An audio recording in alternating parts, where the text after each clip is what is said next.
Welcome to Straight Talk with Carly Alyssa Thorne. And today I have with me Jairek Robbins.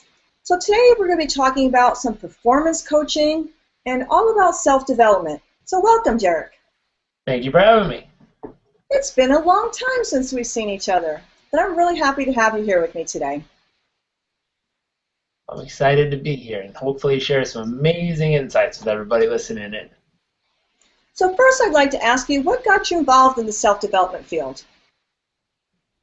That's a big question. I always say I literally was born and grew up in this industry. My very, very first seminar was in my mom's belly at just a few months old. I don't know how far along I was, but she was doing her NLP Master Practitioner training with my godfather, John Grinder, and she was teaching people how to break through their fears and phobias by breaking bricks with their bare hands. So I always joke around and say through osmosis, I had to pick something up at that stage of life. But besides literally physically growing up in the environment, when I had time to choose a few different options of what I wanted to do with my life and where I wanted to go and how I wanted to help and what difference I wanted to make, it always came down to people.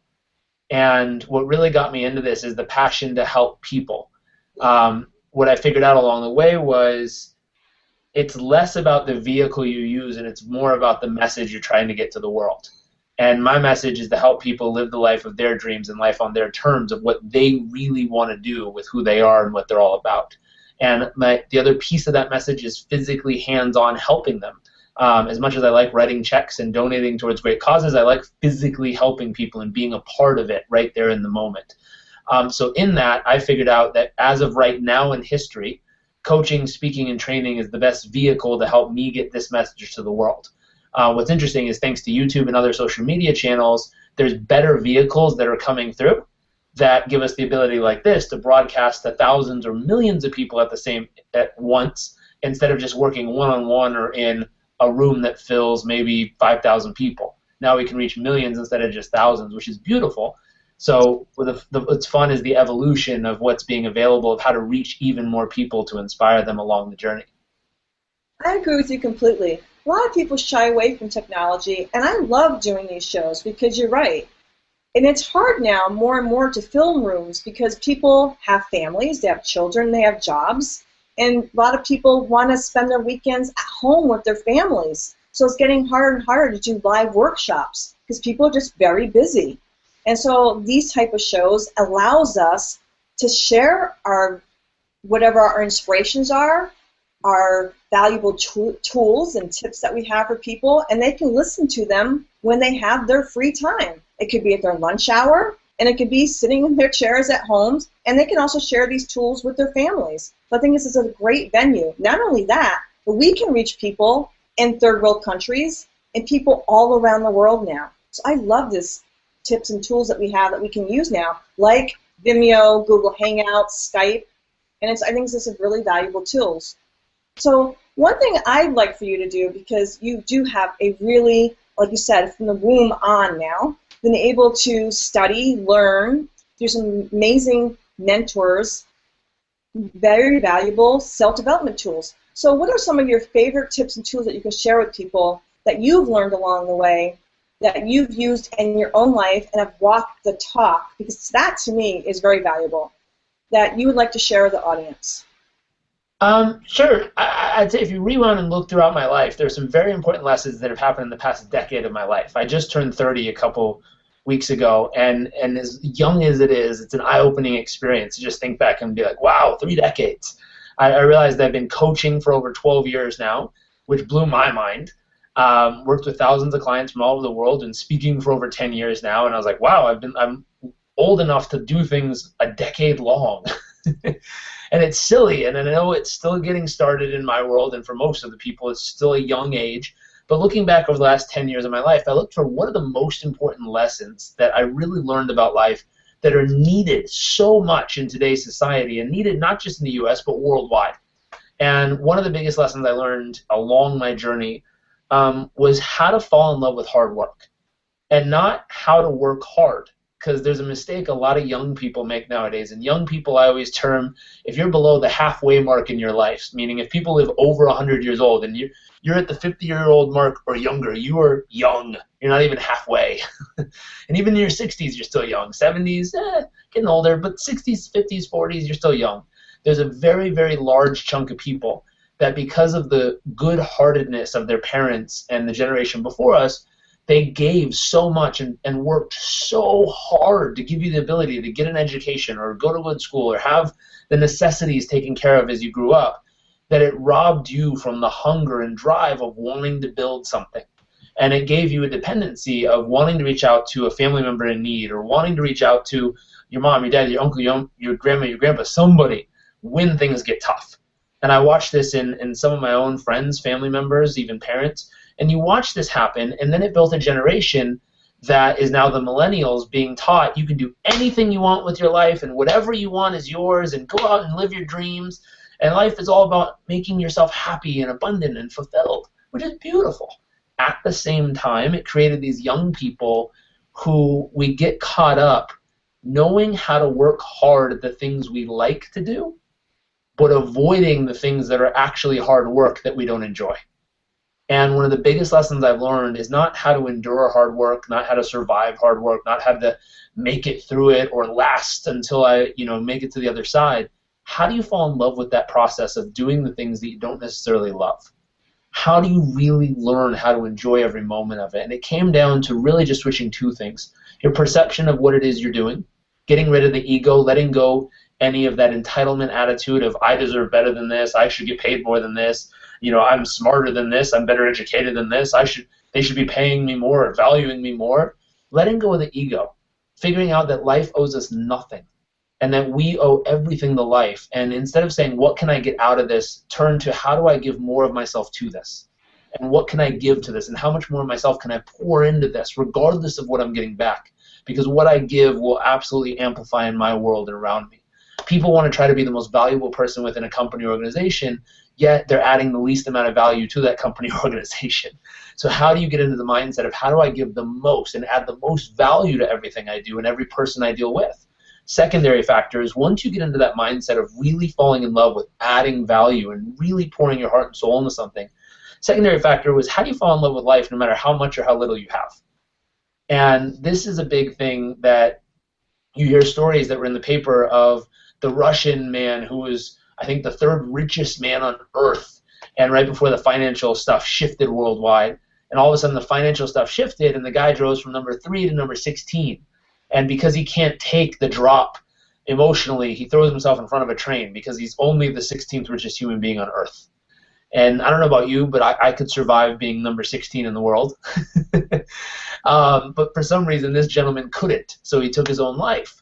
And I look around at the young people of today and even some of the older people today, and we're so attached to our stuff and what we've created and what we have that we feel like if we ever lose any of our things, everything's gone. So if you don't believe me, try losing your cell phone for a day and see what happens. For most people, if you take their cell phone away and hide it for even 4 or 5 hours, they will freak out because it's something of theirs that's missing, and they're freaking out over this little thing.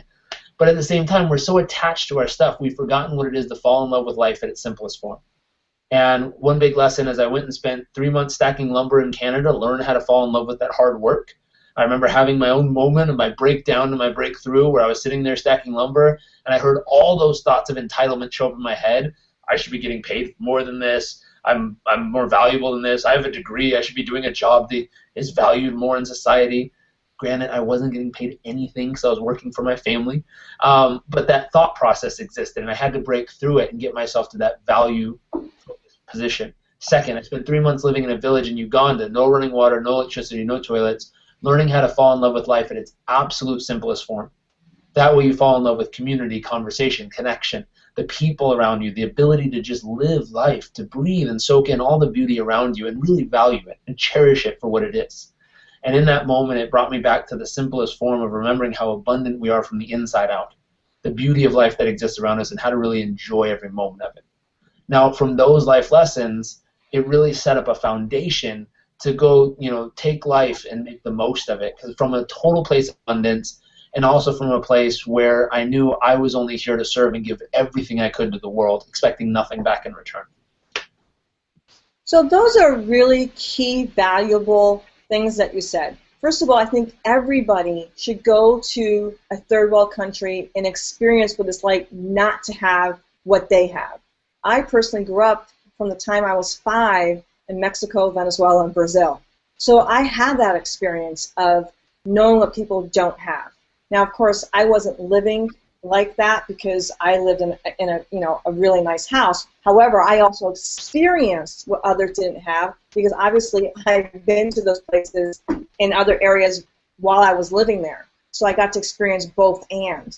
But I think everybody needs to have that experience of not having, and also, like you did, you actually went to go live in those experiences. So I think everyone needs to have that experience. And I myself personally when I went to go live in Hawaii for years, I actually went to go live in the jungle with, having an outhouse, lived in an octagon, in a tent, you know what I'm saying? So I did that for 3 months and actually did with no cash. I actually took away, no bank account, no credit cards, no nothing, no car. I wanted the experience of living off the land, knowing what it was like to. So I always put myself in extreme situations to push myself out of the elements of not having the comfort. So I'd always push myself, and I also did ropes courses and stuff like that to push myself further and further and further out of my comfort zone whenever I felt completely safe. When we get kind of in a rut, I think it's important that everyone does it every now and again to get ourselves out of the elements when we get so comfortable and lazy, if you will. So I think that was a really valuable thing that you brought up. And I think it's also really important that we also push our minds, feed our minds through reading and taking self-development courses. So we are constantly feeding our minds things that we're not exposed to on a normal level, at just through normal things.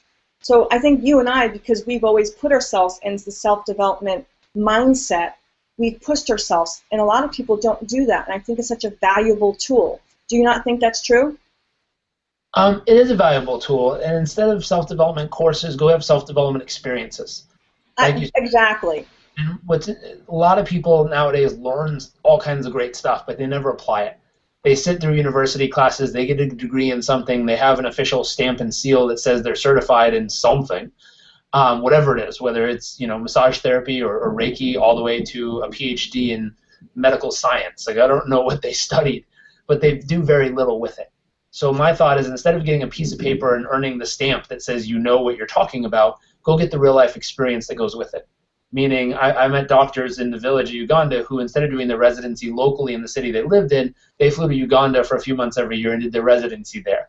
Which there's options available to get yourself out into the world to experience all that life has to offer and get out of the bubbles that we live in. We live in our bubbles of our community, of our friends, of the little things we like to do. There's nothing wrong with those to live there and to enjoy it, but make sure you get outside of that bubble every so often just to see what life has to offer. And the more you can fill up and fuel up on all the beauty and magnificence around the world of what life truly has to offer in every way, shape, and form, the more it grows who you are as a human being. Nothing wrong with sitting in courses and soaking up great knowledge, but if you don't ever put that knowledge to work, it's not worth much. I call those shelf-help courses. Yep. And that's what when I say I go to self-development courses, I go to courses that actually put you through courses, that meaning active courses. You don't go through sitting through in a room. They actually put you out in the field.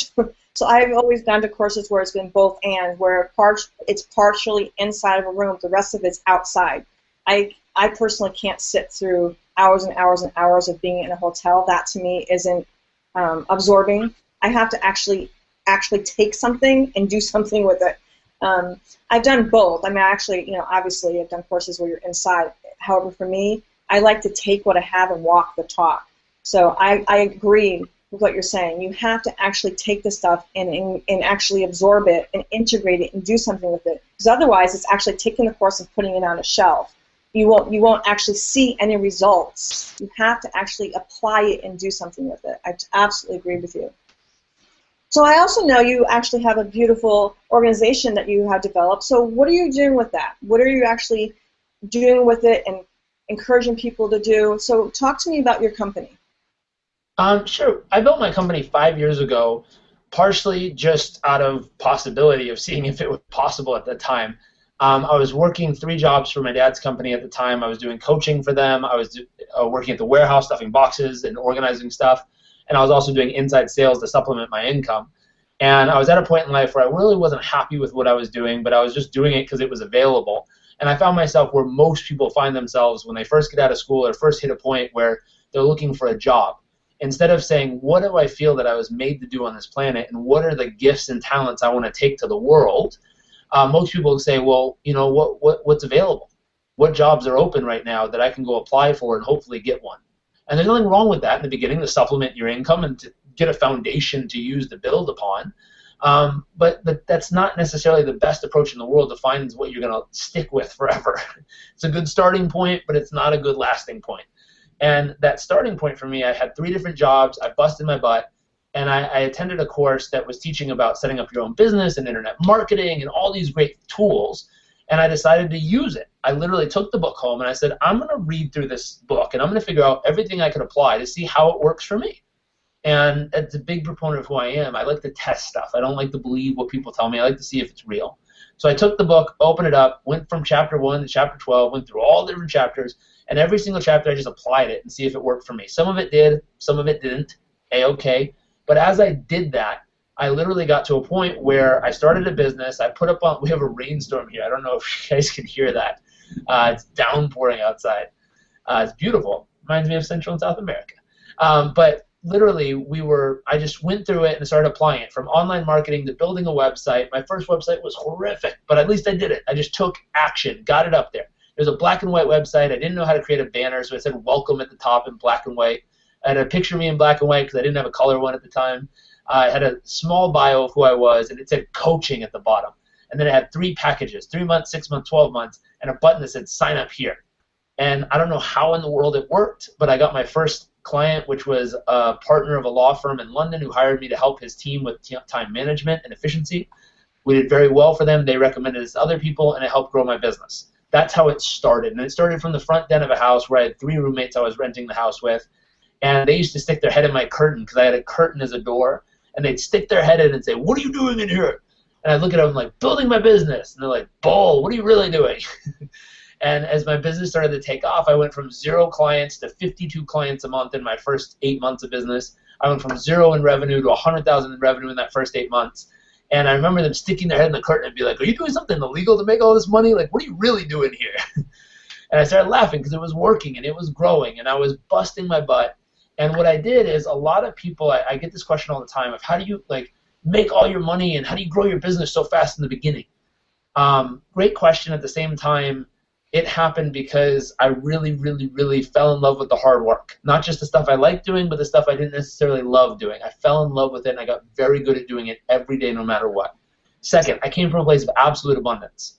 I did not need a single thing from any one of my clients. I had 3 jobs. I was making enough money to cover myself. I wasn't happy with it, but I had the base to start with. So I didn't need anything from them. And I was in a place where all I wanted to do was give everything I could to these people so that they literally felt like I wanted nothing from them but to give. Now, it made them feel very comfortable in the process of enrolling because they knew I wasn't trying to get them to sign the deal, to get my money, to get paid. I was literally just trying to help them in their business and their life. And it gave them a freedom that if they wanted to go somewhere else, no problem. I'd be here for them anytime. And for some reason, that abundance mentality really naturally drew people in as clients. Grew my business very quickly. I ended up leaving those 3 jobs as soon as my income met what the other 3 job incomes were. I succeeded, passed up that income, let go of the 3 jobs, focused full-time on coaching, and grew that business. Now, what we do in the business, very simply, is this. I figured out my core message was really, truly helping people live life on their terms, helping people design the absolute ideal vision for their life and turn that into reality. Now, we do that through performance training, time management training. The main focus is we have performance coaching, accountability coaching, and lifestyle coaching. Those are our 3 main focuses. Mostly they're for business, either employees as far as sales employees, as far as performance and accountability goes. Entrepreneurs need accountability as well. And then the business owners like the lifestyle coaching because they're already very successful at what they do. They need kind of a restructuring and rebalancing of their overall life. Those are our 3 main focuses. We also do performance training and speaking all over the world with keynote speeches and performance training in offices. And then we have the other pieces. We have online training programs, and we also have our book coming out in September, Live It, Achieve Success by Living with Purpose. And then the final piece we do is our retreat every year, where, like we mentioned and we were talking about, we take people to environments around the world and hands-on let them learn about themselves, learn about the world, have crazy fun adventures like volcano boarding in Nicaragua or ziplining in Costa Rica, and then also volunteer to give back and make a difference in those communities, whether it's building a school, building a house, delivering water, or doing something to make the community a better place because we were there. Now that sounds really exciting. I love those type of adventures because A, they do grow, so you're putting them out of their comfort zone at the same time they're giving back. So I think that's a really great type of retreat. That sounds really wonderful. I'm really proud of you. I've watched you grow. I mean, we go way back, and I've really watched you grow, and it's just been an amazing journey to watch all that. So I really wish you all the success in the world. I mean, it's just absolutely amazing to watch all this. So it's just been amazing to just watch you just it's been really great. So I'm really just wish you everything. And I'm so excited. You also got engaged. I wish you blessings and all that as well. So what are some last bits of golden nuggets you'd like to leave with the audience? What are some really key notes that you'd like to say that are some things that are really important for people to just actually go out there and take action on? It's really simple. It depends on what they're focused on in life, but whatever they're focused on in life, we have a 3-part credo and philosophy we live by, which is learn, live, and give. And it's really simple that whatever you're after in life, if you're after better results in your health, your business, your finance, your relationship, if you're after taking over the world or whatever it is you're doing, literally go out there and learn every single thing it takes to turn that dream into reality. And once you learn exactly what it takes, the second part is live it fully, meaning fully apply every single thing you learn. If it works for you, keep doing it. If it doesn't work, get rid of it and try something else. But just apply every single thing you can until you get the results you really desire and deserve. Now, once your life becomes your message, you don't have to stand on a soapbox and tell everyone what you've learned. You don't have to go preach or try to convince everybody to do it your way. You let your life become your message, where how you live and who you are in the world and how you treat people and how you communicate and the way that you walk and talk and sleep and eat and breathe and just participate in life, that becomes so clearly who you are and what you want your message to the world to be that people will follow in suit if that's what they look for in their life as well. Allow that to happen. And the third part, find a way to pay it forward. That when you're living your dreams, when you're taking life by the horns and making it the way you want it and you're doing everything you want to do, find a way to pay that forward to other people and help them do the same in their own unique way, whatever way that is for them, but help them create it. And so learn what it takes to turn your dream life into reality, live it, turn that dream into reality, and really get the results you desire and deserve, and finally give it. Pay it forward and find a way to make a difference in the world by sharing what worked for you and hopefully helping inspire others to do the same. Now that I love. So that's one of my greatest things is I don't think people realize the ripple effect we have. I get people tell me, well, I don't make enough money. I'm just one person. How can I affect? And I keep on telling people they just don't get it. Imagine if even if it's just one quarter, if everyone did one quarter, what the impact would be. And it doesn't even have to be a quarter. It's helping someone across the street. It's helping someone at the grocery store with their bags to the car. It's whatever you can do. It doesn't matter what it is. It's the ripple effect. And it's exactly what you said. And I also tell people that are spiritual and say, well, you can be spiritual and abundant. The people that are mixed with that message as well. It's like if you think money is evil, imagine if you're really, really abundant and had a ton of money, you could go buy a forest if you're afraid of having the trees disappear, or take all the money you have and go buy wells and give people water. I mean, there's so that whole message about money is evil. There's so many things that we can do if we have the wealth to go give back. So other people argue about that aspect of it. And it's like such an amazing thing when you are wealthy, what you can do. So money isn't evil. It just depends on what you do with your money. So I always try, it's amazing to me when people fight with that whole money aspect of things. So we can do so much with money to help others. And I believe in giving people a hand up, not a handout, because the handout doesn't really help them. It's really giving them the tools to better their lives through education and showing them what they can do with their lives. So I love everything you said today. I thank you so much for joining me and sharing your wisdom, because your wisdom has been, I know that what you said here today is going to help many, many people. So thank you so much for taking time out of your busy schedule to be with me. This is absolutely amazing having you. Thank you for having me. So also, this is a podcast, so can you please share with everybody where they can find you? Sure. The easiest and best place to find me is JairekRobbins.com. JairekRobbins.com.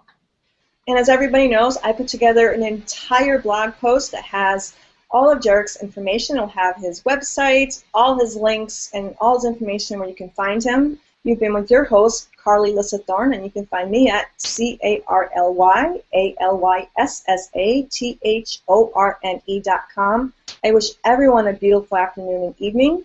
I look forward to bringing you much more valuable information next week. And for today, that's it. And I'm very blessed to have Jairek Robbins with us today, and I look forward to seeing everyone next week. Thank you so much, everybody.